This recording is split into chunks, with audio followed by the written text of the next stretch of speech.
right, once again, we're here live. We try to conduct a few interviews before we have to leave. And right now we have a gentleman who wants to make a statement. Again, what's your name, sir? Sam Mason. Sam. Okay, Mr. Sam, you had a statement that you wanted. Sam. Okay, Mr. Sam. All right. Yes, Sam. All right. You had a statement that you wanted to make, and it's profound. So go ahead, tell the people what it is that you want to say. I think that the powers that be want to divide the American race, working class along racial lines, so they won't get together and do things like form labor unions and join labor unions. So they want to keep them mad at each other, and I think this anti-flag and anti-statue is just another way to make Southern white working class vote Republican and turn the South into red states, and have things like private prisons, which is real slavery, because somehow or another that we pay the private prisons who are going to make a profit out of it more money than we're paying the public prisons. And they're going to pay judges to have longer sentences and pay legislatures to pass laws to put more people in prison. The only good side of that, they probably will have fewer executions if they keep people in prison longer.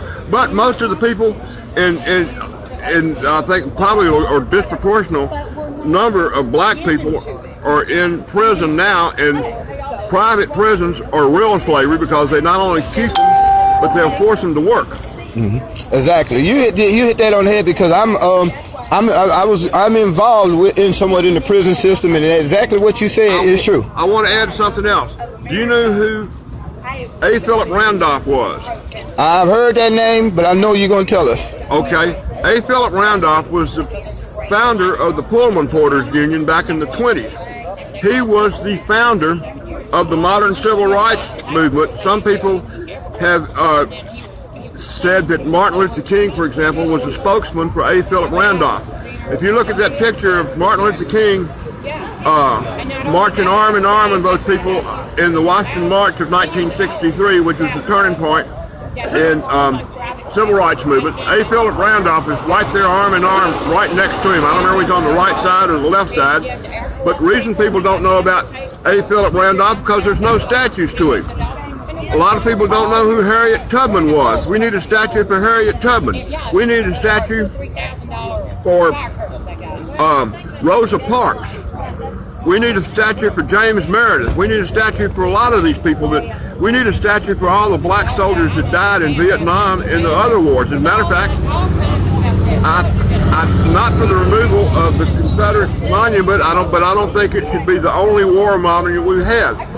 There were 170-something people killed from Barksdale in a new plane called the B-26, which became the safest combat airplane of World War II. But we've lost more people at Barksdale per hour flying time in the B-26, working the bugs out of it, than they did in the whole European theater of operation.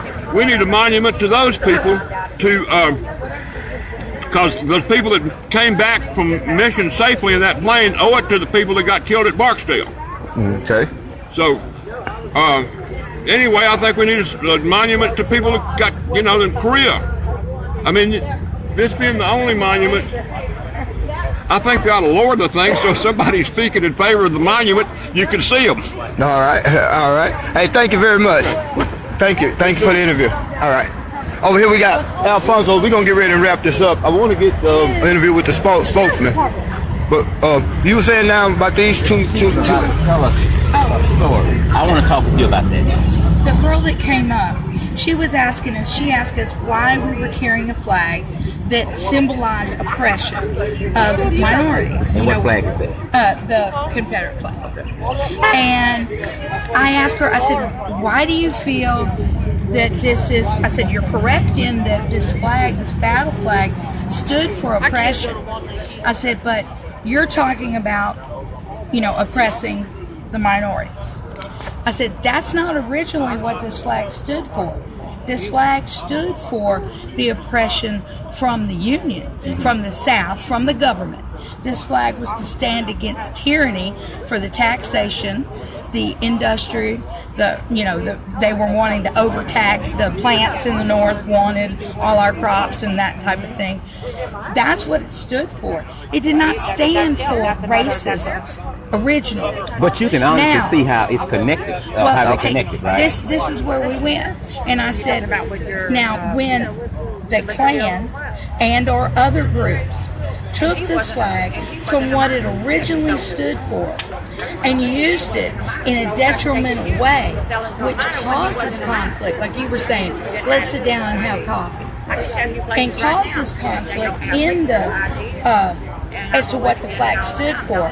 From that point on, because of those groups changing it to that, everyone went with that.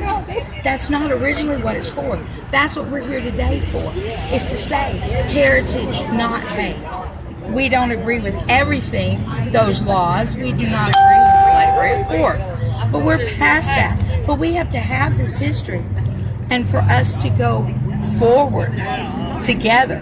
Leave the statue. Right. And so that we all can teach our young where it was, what it was truly about, where we feel and where we are today, especially after the 60s and the Civil Rights Movement. This is 2017. Let me ask you this. How far are you willing to go to make sure that this statue stays there? I'm here. I mean, I guess as far as my rights or how I feel, as much as anyone who wants to take it down. And what do you think taking it down will mean to you? Did history? Well, especially for the younger children. And this is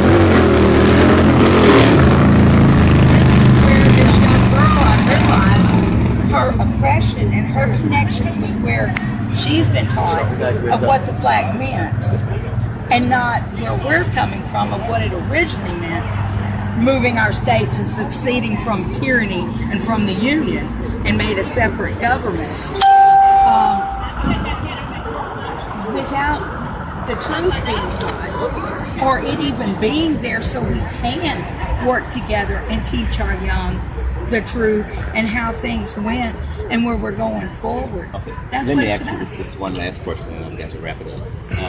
I notice you're not carrying a gun, but there are some out here that are carrying guns. Right.